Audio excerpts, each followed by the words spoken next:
Tonight, horrifying new video of the moment a driver slams into a young boy on a bike. The man tried to take off, but a group of South Philadelphia bystanders stopped him right in his tracks. Thursday night, the big story on Action News is this new evidence of the chaotic incident that left a boy badly injured. Residents took matters into their own hands and took down the suspect. Action News reporter Maggie Kent is in South Philadelphia tonight with the latest on the investigation. Maggie.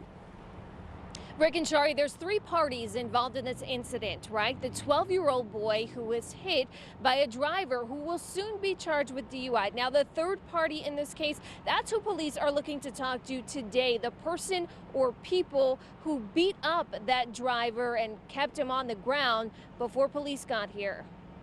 Surveillance video from 9th and Oregon shows the seconds before the crash. A 12-year-old bicyclist veers in front of a black truck Wednesday afternoon, and that's when he's hit.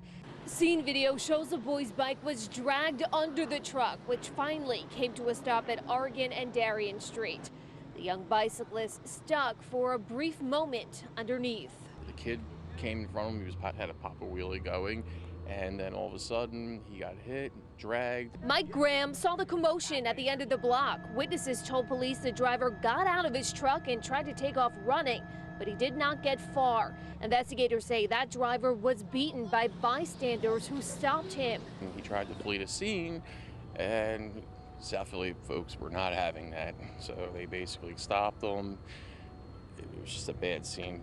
Today, both the young bicyclist and the man who hit him are hospitalized. The Accident Investigation Division is working along with South detectives to collect additional video and statements and to track down the person or people who beat up the driver before police arrived. Members were flaring, people were thinking, oh my God, this is a child, and this guy's trying to pretty much get away with, God forbid, murdering him.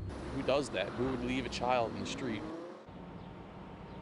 Now, police say that driver is in critical condition. They do intend to charge him with DUI and other offenses. The 12-year-old boy is expected to recover, but again, police are looking for that person or people who stopped and assaulted this hit-and-run driver. We're live in South Philadelphia. Maggie Kent, Channel 6 Action News. Rick. All right, Maggie, thank you.